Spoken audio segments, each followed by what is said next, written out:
বন্ধুরা বলছে দুর্ঘটনা, পরিবার বলছে খুন, কিন্তু দাবি পাল্টা দাবির আড়ালে লুকিয়ে থাকা সত্যিটা কি? বালিগঞ্জের বহুতলে কিশোরের রহস্য মৃত্যুর তদন্তে সেটাই খুঁজে বার করার চেষ্টা চালিয়ে যাচ্ছে পুলিশ। তবে তদন্তকারীদের মতে এই বিষয়ের সব থেকে গুরুত্বপূর্ণ সূত্রটা লুকিয়ে রয়েছে আবেশের বন্ধুদের কাছে।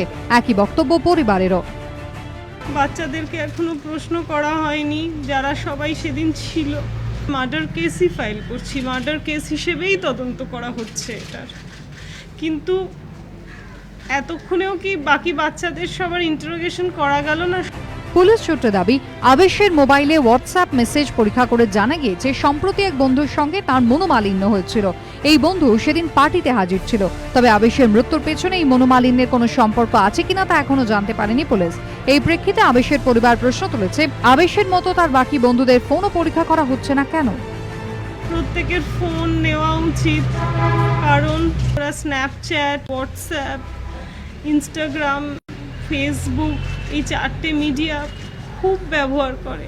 এতক্ষণে হয়তো অনেক কিছু ডিলিট হয়ে গেছে। আবেশের ওই বন্ধুর বাবার ভূমিকা নিয়েও সন্দেহ দানা বেঁধেছে। আবেশের মায়ের দাবি, ওই বন্ধুর বাবা কিছুদিন আগে বাড়িতে এসে আবেশের বান্ধবী সম্পর্কে নানা কথা বলেন। আবার তিনি আবেশের বান্ধবীর বাড়িতে গিয়ে আবেশ সম্পর্কে নানা খারাপ কথা বলে আসেন বলে অভিযোগ।